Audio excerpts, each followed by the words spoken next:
Спортын очтой хүлээн авцгаая. 14 хоногийн турш 8000 орчим километр замд дэлхийн 564 тамирчинтай мөр зэрэгцсэн хурд сорж автоспортын Олимп буюу Дакар уралдааны элсэн махаг туулж мотоциклийн ралли 2 ангилда 6 дугаар байр, шинэ уралдаанчдаас 3 дугаар байр, нийтбэр дүнгээр 16 дугаар байранд шалгасан Монгол улсын гавья тамирчин, тал нутгаас Дакар төслийн тамирчин, халуун болд төслийн зохицуулагч Уган Эрдэнарыг өгтөн авцгаая.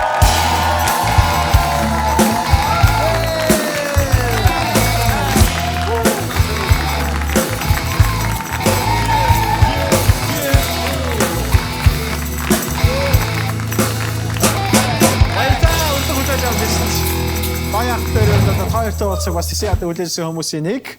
За тэгээд Дакар хүрэх зам хэр хол байв? Ер нь зөндөө олон юм туулж Дакар тавьсан байлгүй дээ, тий?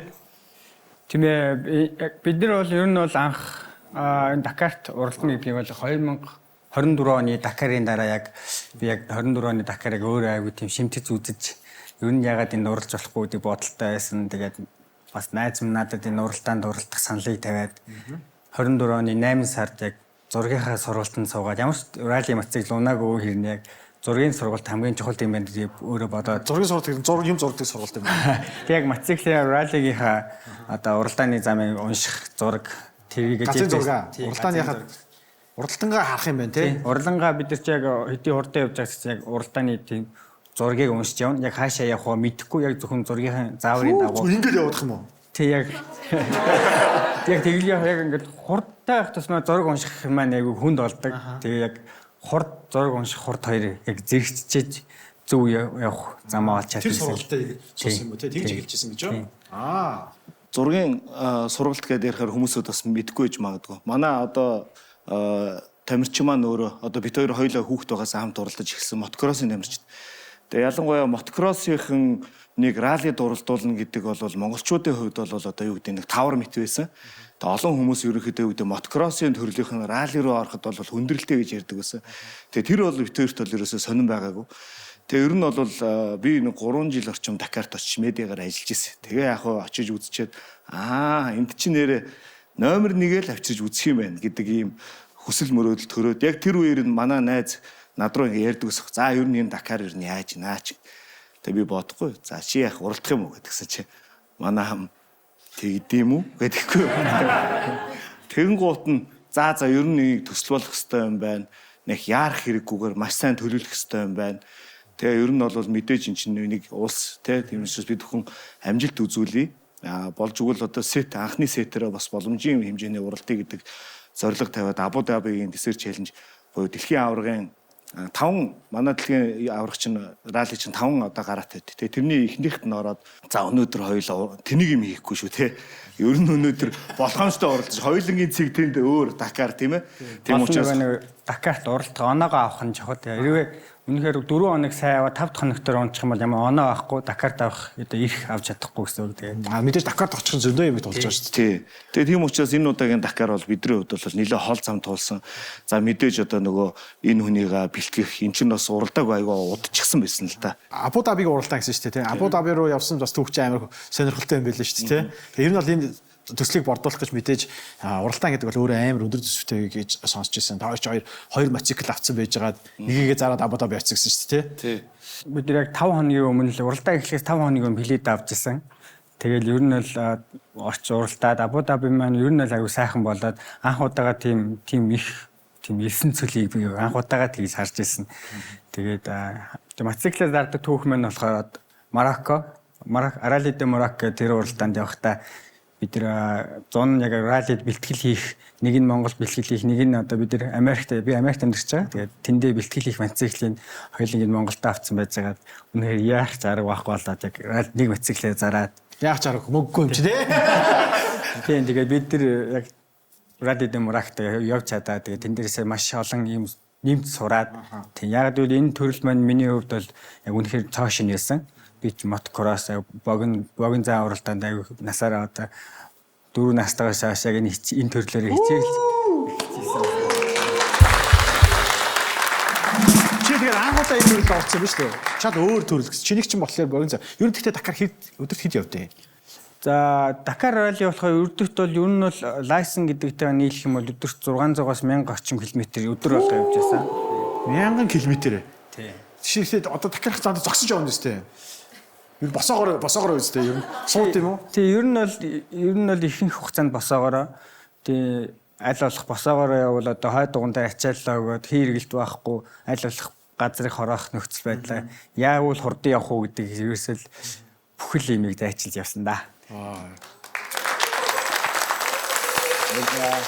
Дөрөв настайгаасаа гэж байна шүү дээ. Та хоёрын нэг юм бас нөгөө амар гоё цай Dakar-ын нэг зургийг харсан юм л та ингээд багаараа гараад ирээ зогсцсон. Тэгээ энэ бол үнэхээр анхны уралдаанчдаас одоо 3 дугаар байр гэж хэлсэн шүү дээ. Тэгэхээр ер нь та хоёрын реплика гэдэг мотоциклаар уулзсан тий. Тэр бол ингээд ер нь цөөнд яг уралдаанд зориулж үйлдвэрээс их цөөнд over гардаг юм шиг байна тий. Реплика гэдэг маань өөрөө яг тэр үйлдвэрийн багийнхны уралдаж байгаа мотоциклийн ерөөхдөө хуулбар загвар гэсэн үг.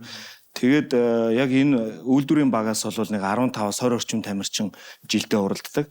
Эхний 20 нь бол шар дугаартай яг одоо үйлдвэрийн фактори мотортой тамирчид байлаа. За үлдсэн 100 нь бол одоо нийт тамирчдын 90 орчим хувь нь бол одоо дандаа реплика мотоциклаар уралдаж гин гэсэн үг. За тэгээд реплика мотоциклаар уралдаад бид бүхэн одоо юу гэдэг топ 20 руу орно гэдэг бол ер нь бол үлгэр мэт зүйл байсан. Цааш бол одоо хавцад нэгдүгээр ангийн хүүхэд 10 дугаар ангийн хүүхэдтэй уулзж байгаа л гэсэн үг үстэй тий. За ер нь бол 20 ширхэг 10 дугаар ангийн хүүхэд гүгээл ерөөс ардталтанд 191-р ангийн хүүхэд гүйж байгаа гэсэн үг үстэй. Тэгээ яаж 3-т очсон тий. Тэгээд тэр нөгөө үйлдвэрийн багийн гэдгийг бол одоо тайлбарлахдаа бол ингэж тайлбарлаж байгаа.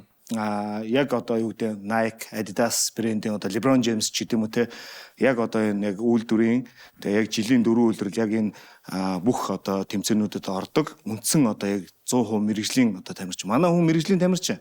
Гэхдээ манай хүн чинь Невадад ажиллаа гэдэг хүүхдээ гэр бүлтэйгээ амьдарч исэн хүнийг урагдтаад явчих واخ. Тэргээр ерөөхдөө бидний бас ялгаа бас байсан. Тэгээ би сайн үнэхээр гайхаж тэр бүр мэрэгжлийн мотортой тийм амар олон хүмүүсээс анхны уралддаг хүмүүсийг бас нэг гараанд нь ялгатай байлаа шүү дээ. Тэгээ бүр Азаас ч энэ медалийг энэ чамайг авч ирсэн байхгүй сонссон. Үнэн үү те? Тэгээд энэ цом нь болохоор ерөөсөө Dakar Rally-д уралдаж байгаа хүмүүс ганцхан авах боломжтой. Яг одоо хамгийн анхныхаа жилд уралдаад энэ цомыг ганц удаа авах хэрэгтэй тийм л зам. Тэгээ энэ дээрээ одоо юм 3 дугаар анд нь ороод 3 дугаар нэг цам авсандаа маш их баяртай. Тэгээ юу дагшаа тий файнал тэр 3 дугаар цом аавна гэдэг бол мэдээгүй явж ирсэн гэсэн тий. Энэ цомтой гэдэг ч мэдээгүй явж ирсэн гэсэн. Тий ер нь бол тий яг цомтой ер нь бол яг тэр ангил дотороо хэд явж байгаа ер нь бол мэд харж исэн. Заримдаа 2 лууч орж исэн, заримдаа 5 луу, 6 лууч орж исэн. Тэгээд 14 хоногийн хугацаанд юу их болох вэ гэдэг шиг тий. Тэгэл дээшээ доошоо явсаар агаалаа. Сүүлийн өдөр бол 3-т явж байгааг мэдчихээл тэгэл өмнөх өдөр маань бас манай бас уралдааны энэ тухай ярих гэж надад үтсэн юм аа тий. Тэгээд би 14 хоног уралдана гэдэг бол ер нь бол амин сэтгэл зүйн аюу маш их стресс дайм болж яг өөртөө тулдаан байсан бас. Тэгээ яг өөртөө бас нэг ачаал нэвхгүй гэдэг үдээс ерөөсөө энэ ангил гэдэг толгоноос бүр аваа хийцэн байсан тийм. Тэгэл хамгийн сүүлийн үед мөчөд мэдхэд бол үнэхээр хараа цам хараал тийм. Үнэхээр хайртай. За. Баяр үргэлээ. Үнэхээр гайхалтай. Тэр нөгөө амар олон дэлхийн аваргуудыг ардаа тавьсан байгаа шүү дээ. Тэр мэдрэмж яг ямар байсан. Одоо чамайг анх очиход чи яг яаж хүлээж авч тэр аваргуудаа ингээл шийдэл алхамаар ингээл уршаа авч тэр хамгийн гоё мэдрэмжүүдээс хуваалцаж. За миний хувьд хамгийн гоё мэдрэмж байсан гэвэл яг анх очиход зүгээр нэг Аз хүн тэнд явж илэн гэдэг харцаар тэр юм тийм л байсан угаасаа. Тэгэл уралдааны явцад яг ралли гэдэг чинь мотоцикл унтаа авахаас гадна зураг унших чадвараа маш чухал. Тэгээд зарим өдөр би зургаа маш сайн унссан хичнээн 5-10 жил уралдсансэн тэр хүмүүс зурган дээрээ алдсан тийм өдрүүд байсан. Тэгэл нэг өдөр бол хамгийн гоё байсан өдөр бол нэг өдөр яг дундын байр бензин цэнгэлцэг дээр хүрээд ирсэн. Ямар ч хүн байдгүй. Би одоо яагаад ийм муу явчихв гэдэг бодол надад амар төрсөн. Урд дөөсөг уул нь хүн хин нэгэн байх хэрэгтэй байхгүй тэгэл. Тэгээ байжсэн чинь нэг 20 минут байх хэрэгтэй тэнцэнэ. Тэнцэнээсээ бай нэг 10 минут байжсэн чинь хойноос хүмүүс ирж байна. Тэгэл эргээл харсаж яг тэр хойноос тэг үйлдвэр юм тамирчид тэг шар номертой GP-ийн одоо олон жил урсан туршлагатай аваргууд тэгэл хойноос орж ихэд тэднийг тэг хамгийн гоё Тэдрийг ингээ өөдөөс нь харах гоё юмсан. Хойноос нь харж ирсэн бол өөдөөс нь харна тий. Тэгээд би төрүүлж гарах хэвээр юм чинь цагаараа. Төрүүлж гарах хэвээр дараа олцъя тий. Тэгээд харуулаад явсан гэж вау. Яг алдсан тий сайхан уралдъя гэдэг байдалтай ирсэн байсан учраас ерөөсөө найзаагаа хүндлээд за өнөөдөр ерөөсөө хувийн орон зайд нэг ч халдахгүй тэр 14 хоног дуусгасан. Тэгэл дуусны дараа Хайро багийнхан, Хондогийнхан дэ гитэмээс айгүй олон хүн 57 ч юм байсан шүү гэдэг юм сонссон.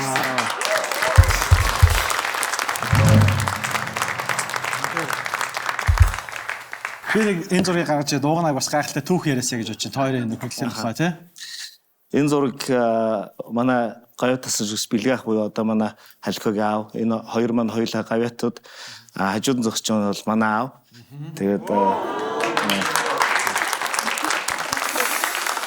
хоёр аав нар маань одоо бидрийг хүүхэд байхаас ч өмнө тийм ээ хоёулаа мотоциклын спортод хайртай одоо цагтаа бас яг цалгиж явсан мундаг одоо тамирчид байсан.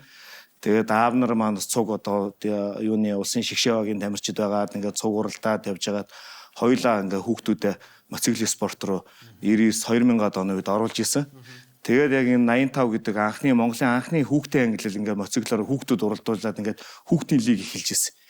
Тэгээд яг тэр үед ирэхэд чинь би ч анх удаа мотоцикл унахад ирж байгаа шүү дээ. Тэгэхэд чинь энэ хүн чинь 7 жил мотоцикл унтсан. Амар амт намайг ингээ харцсан те. Бидрийг бол өчнөөнөр нь тойрогдол амар шар ус усж байгаа. Ямар аим шиг амт юм бэ гэл те.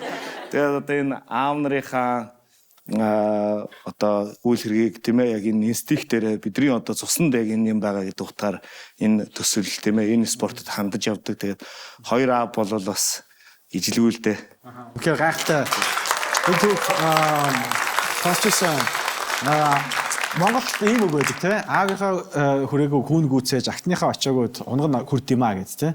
Тэгэхээр мэдээж яг энэ бас аав нарын номертой холбоотой нэг түүх үйжсэн. Би яг угнаг тэр түүхээ бидэртэй гоё хуваалцсан бол амар сонирхолтой түүх үйжсэн. Тэр түүх бас их гоё. Бид хоёр Абу Дабид очиод эхнийхээ номерыг авсан. Тэгээ номерыг аваад ирсэн 50 52 гэдэг номер өгөөд тэгээ халикаа бас бүртгүүлээд явж исэн чинь уг нь энийг халикаа ярил их гоё ярих юм. Гоё ярих. Би яг би бүртгэлээр очиад нэг хөгшөөгчтэй бүртгэлээ хийлгээд би Монголд очижсэн гэж тэгж байна. Тэгэхээр ямар уралдаанаар ирсэн чинь ингээ мастер райд гэдэг уралдаанаар би Монголд очижсэн. 96 онд угаал битгсэж. Тийм чи яаж мэдчихээн гэхээр манай аав уралж ирсэн Эрдэнэл гэсэн. Тийм би мэдчихээн тэгээд аягүй сайн явж байгаад манай аав ч бас ер нь бол эхний 3 4 5 гэдэг дээгүүр явж байгаад тэгээд яг тэр уралдаанд гимтчихсэн. Аягүй хүнд гимтээд уралдаанасаа гарч ирсаа би мэдчихээн санаж ин хүүхдтэй таарсандаа маш их баяртай. Анхны чинь уралдаа юм уу гэж бид тэр аягүй халуун дотн сайхан яриавалаа бид дөрөв хөргөө авахлаа тий. Айгуу гоё эсэн. Тэгээд манай аав одоо 95 онд анх радид уралдахдаа анхныхаа радид гэдэг уралдаанд мотоциклаар уралдахдаа 52 гэдэг дугаартаа уралдаж ирсэн.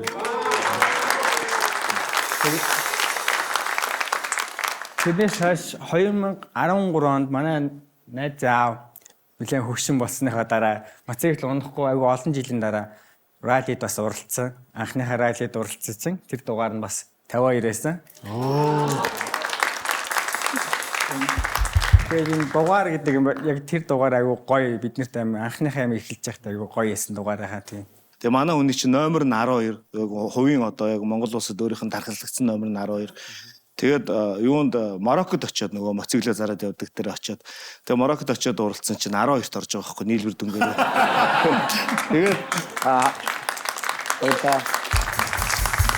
Тэгээд энэ юм маань цаашаа үргэлжлээд одоо бидний хамгийн төслийн хамгийн оргил одоо ивент одоо дэлхийн хамгийн хүнд хэцүүгээр алдартай Дакар лидер очиод номер авсан чинь 57 гэдэг дугаар авчлаа. Тэгээ 57 чинь ер нь анх удаага орж байгаа хүмүүсүүдэд ер нь 80-аас урагшаа номер өгөх нь ер нь ховор дандаа 90-с хойш 100-аас хойш номер өгнө. Тэгээ яагаад энэ номерыг авчихгээд нөгөө багийн баартаас асуусан, багийнхаа эзнээс асуусан чи багийн эзэн тэгж явах. Энэ ер нь л юу ах өнгөрсөн жилийн чинь та хоёрын амжилттай хамаатай. Тэгэхээр би нөгөө дэлхийн цомын сайтыг ухаад үзсэн чинь өнгөрсөн жил хоёрхан тэмцээнд орсон ирнэ. Хоёр тэмцээнд 15 билүү 15 12-т 2 ороод тэгээ 117 хүнээс нийт дүнгээр ингээд 13-т ороод тэгээ Дакар бидэрт амар өндөр номер өгсөн баг 3 дугаар номер өгч байгаа. Тэгээ тэр бол амар сайн номер өсөн 57 авсан. Тэгсэн чинь халука 57 авчиж гиснэ. 5 дээр 7-г нэмвэл 12 штэ. Тийм түүхтэй. Тэгээс нэг дээр хоёрыг нэх юм бол 3 гэх тэгээ 3 дугаар ярианд орсон биз дээ. Тий. Маш сонирхолтой. Тэгээ аавыг нь аварч исэн Чил залуус танаа машин явуулчихсан гэсэн. Бэлэг агштай хамт орлож исэн 96 онд орлож исэн Карлос де Гавардо гэдэг Чилийн тамирчин. Тэрний бүр Чингис хаан гэсэн постэр өгдөг байхгүй. Тэгээ тэр хүн Дакарт бас 3-т орж исэн. Тэр хүн өөд болоод удаж байгаа л та. Тэгээ хүүхэд нь Томас де Гавардо гэдэг би нэг жилийн өмнө танилцж исэн өмнөх Дакар дээр. Тэгээ тэр залуу тэр хүний хүүхэд байсан юм лээ. Тэгээ бэлэг агшиг унаад яг ингээд хээр ингээ байж яхад нэрэд нөө ирээдүйн сансрын холбоогоор яриад энд Монгол хүн бэртсэн байна гэдэг. Тэгээ Карлосын аав нь одоо тэр Томас гэдэг одоо манай багийн тэр залуугийн өвөө нь бэлэг агш таамтын гимтэлд ирж мэрээд ингээд явж исэн юм холбоотой. Тэгсэн чинь би тэд Марок Дакарт уралдсан чинь тэр хүнийх нь хүүхэд нь цуг уралдаад тэгээ ер нь тий нэг багаас ингээд цугтаа уралдаад тэгээ ингээд бүр нэг юм синержи одоо юу гэдэг те нэг юм сүнс одоо мэдгүй бид нар бол тэрийг бол нэг амар тийм зүгээр нэг тийм тохиолдол ус гэж биш гэж бодоод байгаа. Вау, үнэхээр гайхалтай. Тэ спорт гэдэг бол дандаа бэлтгэл бас маш аюултай зүйлүүд. Би энэ зургийг бас харуулмаар санагдлаа. Энэ бол одоо эрийг сарив чимнэ гэдэг чинь уралдаанчдаг хадас чимд юм уу хайн шин. Метал рок гэдэг чинь терминатортай. Энэ яг чамд байгаа хадасууд уу? Тий яг одоо байгаа хадасууд тий. Одоо надад тий одоо энэ зарим байхгүй нэ тий. Тий одоо яг надад 16 хадас байгаа юм билээ. Хадас ой. Тэгээд ер нь бол яг энэ спорт нь угаасаа амжилтын хажууд бэртэл гэмтэл дагаад явж идэг. Хэрвээ чи 1 секунд нэг дойлон дээр 1 секунд гэдэг хугацаа айгүй урт хугацаа. Тэгээд нэг дойлон дээр л алдах юм бол тэгээд яг энэ бэртэл гэмтэл яг зэрэгцээл явж идэг. Сайн болох тусмаа ур чадвар сайжрах тусмаа гэмтэл авах нь өндөр эрсдэлтэй. Чи тэгээд энэ нөгөө гэмтэл авчиж дахиж уралдаагүй гэдэг нөгөө амар зай гардаг чи энэтэй холбоотой юу? Тий энэ тэр сүүл гэмтэлтэй 19 он мөрний гэмтэл авсан дээр энэ хоёр хадаастай. Яг тухайн үед байсан эмч маань бас жоохон мэдгүй яасан мөрн ултарсан байна. Оруулна гэд хугарцсан байсан юм. Маш их хөдөлгөөд дотор нь хугарцсан бутарсан байсан юм. Дотор нь баахан эргэлдүүлээ хийсэн юм. Ер нь бол тэгээд гэмтэлд ирэхэд бол энэ дээр юу тавина нэг химэд үе тавихаас өөр аргагүй гэж тийм ярьжсэн. Тэгээд гэмтлийн даваа амч яг за чи тамирчин хүн би энийг чи эвлүүлж өгнө гэдэг яг ер нь л яг л эвлүүлээл бүгдийг сайхан болгож өгсөн гэдэг. Тэрнээс хойш яг нэг 2 жил хагасал яг моцикл унж чадаагүй. Тэгээ гар маань яг үеэрээ жоохон өвчин ихтэй хүнд ихтэй юм өргөж чадахгүй ер нь л жоохон хэцүү байсан. Тэгээд яг тэр 2 жил өнгөрөөл яг тэсгээ байгаа л моциклаа өөрөө хаваал тэгэл яг моциклаа баг багаар унсараагаал гайг болж эхэлчихсэн. Одоо энэ гар чи яачлаа? Энэ гар болохоор гар хавирга 2 гэмтсэн сая Дакарт уралж байхдаа. Тэгээд энэ гэмтлээ яг 2 дахь өдөр авсан. Тэгээд 12 хоног гэмтэлтэй хавирга хугарсагаа хавиргатайгаа уралж байгаа гэж байна. Тийм яг хавирга ер нь бол хугарсан уу цуурсан уу гэдгийг ер нь бол мэдчихсэн. Яг өвдөлт нь бол урд нь хавирга хугалж байсан. Тэгээд энэ бол хавирга цуурсан уу хугарсан уу гэж мэдчихэл 1 2 яг тэр үед мэдэхгүй л байсан л дээ. Тэгэл гар бол бүр яг үеэрээ шууд ингээ хавцсан. Тэгээд эмчд очиж үзүүлсэн ер нь бол тийм тэгээд миний гарыг одоо хуурсан үе шалгаад юм атгахт нь өвчсөн нүдээс үдээс заа өвч болоог юм шиг атгаал миний үеийг наачаас нь хөдөлгөж үзээл тэгээд өвчин яа ч гэж хэлгүй нүүрний хөрөл гарахгүй байжгаад нэг өвчин намдах авчаа за гээл 4 5 өвчин намдах авсан тэгэл тэрийг оройд унтахтаа уухгүй бол унтчих чадахгүй өвдөд тэгэл яг уралдааныхаа үед бол тэгэл яг гар бол нилээн тэр болж исэн яг 2 хөрөнд босоод явсан. Зугаалчаад ирсэн юм шиг шатаа зүг. Дакар үзээд хоёлаа. Яг юу нэг тэгж хэлж болохоор бас яа тэгвэл одоо энэ бүх үений энэ үеэр ингээд эвэршдэг гарнууд одоо энэ зүүн гар ихэд баяа эндээс ингээс эвэршээ дээшээ эвэр болцсон байгаа. Энэ бол цэвэр үсрэхгүй. Тэгээ энэ баруун талын 2 гар бол ер нь бол зугаалханд 14 хоног 12 хоног дагаж явж байгаа. Ямар ч цэвэр эвэр үүсэн юм байхгүй тийм сайхан хамт явж ирсэн. Тэгээ энэ дэр 2 дахь өдөр унчаад тэгээ дахиад 12 хоног тэгээ хавирга нь хугарцсан. Тэрийг болохоор надаа болохоор тэгж хэлж байгаа. Яаж юм гэхээр жоох энэ талаар унтахаар л хөндөрлөд ах юм. Тэгээд гэсэн Монголд тэмцээн дуусаад ирсэн. Тэгээ Монгол тэмцээн дуусаа ирээл 90 бидэд нэг ганц нэг спонсоруудтайгаа уулзчаад байжсан чи хоёулаа тэр өдрөө шууд хоёулаа гимтэл орох зоргоо эмчтэр очие гэл тэгж чинь. За тэгээд манай гимтлийн эмчнэр чинь бид нар амтахгүй юм чинь бүгдөө л хөл гараа уусаад цэглэгийн чинь болно. Байнгын үйлчлүүлэг бүгдээ үйлчлэг. Тэгээ хамгийн одоо юу гэдэг нөгөө хагалгаа хэлбэл косметик ойд өгнээр дууд тавиулан ч гэдэг юм давраа шүү дээ. Тэгээ зоргоо эмч рүү яриад яваа очсон чи юу нэг зураг авахсан нэг хавирга нугурхаа энэ гарныхаа шүрэн сөмрсөн сунаа сэмэрж юмэрсэн жаах шүү дээ. Тэгээ ингээд хоёр гараа 12 оног аялуулад ингээд тэр мэрийгээ бас нэг хайфтар яахгүй ирсэн тэгээд тэрний бичлэг нь байгаа. Тэр бичлэгийг өдөр хамтдаа хар яг гараа ингээд нөгөө нэг сурчлага өгсөн чи яг юу ч болоогүй юм шиг хавдаад бүр амар болцсон. Тэгээд одоо харин I'm really like it. Dakar just starting, then I'm really happy to racing in here. First 2 days I have like couple really big crash, like my hand like this. Then I'm racing with just 2 fingers. Then yeah, I'm trying to stay on the motorcycle then.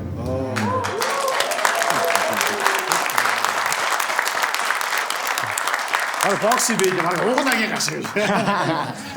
Хоёр хуруу бол ингээд амархан хажуугаар бүр таргалаад ирсэн юм байна шүү дээ тий. За Дакар ч нөгөө бас рисктэй одоо эмчийн үзлэгээр ороод тэрвээ ингээд тэнцэх байх юм бол бидний нөгөө энэ олон өдрийн амжилтыг шууд та нарыг маргааш гараанд гарахгүй гэд явуулчих рисктэй учраас эн чинь өөрөө бас гүрийцсэн байгаа. Тэр сэмсэг гарын ингэж яхад өвдөөгөл гэдсэн мө тий. Амар бэ. Тоонууд бол бас их сонирхолтой байна шүү дээ тий. 52-ын тоо 57-гийн тэр дугаар би ч одоо бас 52 дугаар сургууль өгсөн болохоор их хацтай хүн байна. Бас та хоёртай ингээд амжилттай чи хамсаргачих гал өөрөө бодсон. Тэгээд би сая ингээд зарим хэсгүүд дээр нулимс цэглэгдэх шиг тэгээ Монгол ирчүүдээрээ бахархах шиг Монголынхоо нэрийг гаргаа явж байгаа энэ залуу чимээгүй хэрнээ Монголынхоо төлөө зүтгэдэг ийм сайхан тамирчдыгаа яриг нь сонсоо зогсож байгаад үнэхээр сэтгэл хөдлөж байна. Та нарын ч бас сэтгэл хөдлөж байгаа даа. Тэгээд 16 хадаас гисэн тэ халин бол халука 16 хадаас гисэн үү? Энэ 16 хадаас одоо онгоцсон суух гээд явхад чинь дуугар нь үз.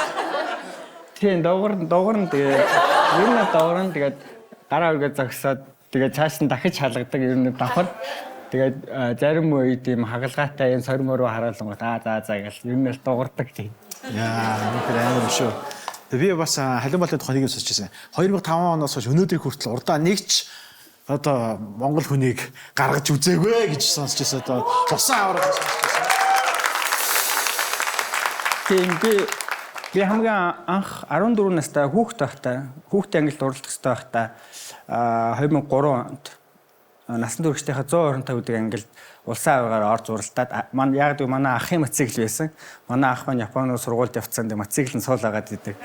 Тийм тэгээд ахынхаа мотоциклыг унаад насан туршидынхаа улсын аваргад ороод тэр үед манай Болдбаатар гавьяат автоспорт те гавьяат маань цог уралдаад би алт медаль бомбдах маань хоёр дарж ялаа.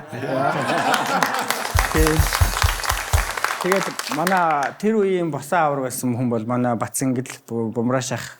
Тэгэл яг Бумрашахтайгаа бас яг тэр хүнийг би гүйцэнэ гэдэг зорилготой угаасаа авар болохын төлөө аваргын л гүйцэх ёстой. Тэгэл Бумрашахтайгаа тэр жил 3 уралдаанд бас 2 уралдаанд нь төрүүлж илаа. Тэгээд яг ер нь хамгийн том зорилго болж исэн хүмүүс бол яг Бумрашахтай л гүйцэтгэх болно гэдэг боллоо. Тэгэл 2004 оноос хойш мотокрост бол тэгэл дандаа л төрүүлж илаа тий. Тэгэхээр түрүүний уугаа гэдэг аврагыгаа авч явсан. Би тэгээд нэг зургийг үзүүлбэл санаж байна. Автага авсан энэ зураг. Тэгээд яг энэ түүхээс яг чамд хамгийн их уралдаанд нөлөөсөн уралдаанч болоход хамгийн их одоо урам зориг өгдөг тэр хүмүүсийн тухай бас яг ярилцвал энэ ч амар хэцүү шүү дээ тий. Одоо ардлт нэг дандаа ингээл гимчээдэг тэгэхээр.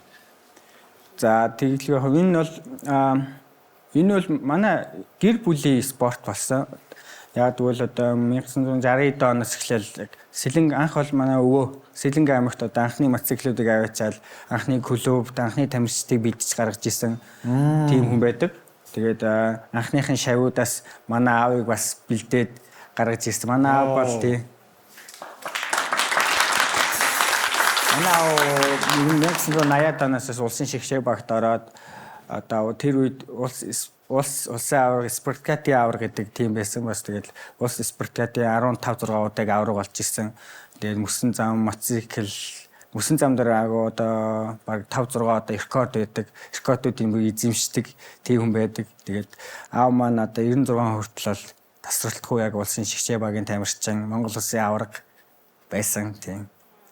Тэгээд тэр цагаас ер нь бол тэгээд манай аав бас Япон руу ирж очиад Япон хүмүүстэй хамтарч ажилладаг байсан. Тэгээд намайг 4 настай байхад анхны мотоциклыг надад унуулаад тэрнээс өмнө бол тэгээд манай урдаа суулгаал манай мотын ах нар тэр үеийн гараж бид гаражтай л өссөн хүүхд тэгэл ах нар ч гэсэн урдаа суулгаал давхаал намайг өөлөх нь яах нь гэдэг шалгадаг тийм хүмүүс бүгдээрээ тэг жоох хүүхдийг аваад явган зарим хүүхд өөлдөг би болох ингээл вайсаал яваад жоохнасаа тиймээс тийм Чээс одоо явжсэн. Миний бол хамгийн том ментор бол аав маань гэдэг. Гэтэ чи яг ийм бэртэж гимтсэн одоо ийм зүйлээ за уугнаатай уулздаг автаа уулздаг юм байна. Хинтээ уулзах мэдээж миний ойлгож байгаагаар бол чиний арын чинь дааж байгаа. Яг энэ бүх юмыг ингээ арчиж явж байгаа. Гэргийн хатгаа бас гой хуваалцаач гэж хүсмээр байна.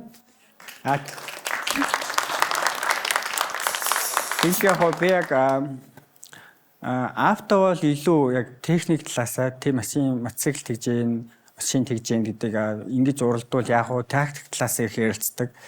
Эхнэртэйгээ болохоор л ер нь бол илүү нээлттэй миний сэтгэл зүй гэдэг талаасаа их ярьдаг. Тэгээ миний сэтгэл зүй өнөөдөр жишээ нь энэ Дакар гэдэг бол 14 хоног уралдаг. Би урд нь ийм 14 хоног ус тасралтгүй мотоцикл унж үзээгүй. Тийм тэгээд ийм холч явж үзээгүй. Тэгээ энэ бол би яг хот дотор яг кросс гэдэг юмар явдаг гэсэн. Тэгээд яг уралдааны дунд эхний 4 5 өдрийн дараа бол ер нь бол сэтгэл зүй гэдэг юм ер нь нэг өдөр бол доош унсан. Тэгээд яг тэр үед л манай эхнэр маань надад айгуугаа сайхан урмыг хэлсэн. Тэгээ бас намайг өөдөн сэтгэл зүй өөдөн татахад манай яг эхнэр маш их тус болсон. Тэгээ уралцах явцад бол тэгэл ар гэр яаж байгаа бол ийж байгаа гэдэг юм санаа ямар ч юм санаа зовхгүй сайхан явуулсан. Тэгээд эхнэртэй маш их баярлалаа. Бүгдээ хайртай шүү хэлмээр. Хоёр хэдэн наснаас хойш хамт байгаа гэлээ? Бид хоёр бол ер нь би нэг 6 дугаар ангиас хойш мэднэ. 6 дугаар ангиас хойш одоо яг араа даалгуулад явж байгаа юм өнөөдөр. Тэрийг хэлэхгүй юу. Тэгээ өнөөдөр бол бидэнтэй хамт Дакар дээр Монгол улсыг тэр тусмаа Азиудынхаа нэр хүндийг өндөрт өргөж анхны гараагаараа 3 дугаар байранд орсон гайхалтай Дакар хүртэлх замын баг тамирчид хамтлаг бүрэн бүртгэн оруулж ирээ. Баяр хүргэе.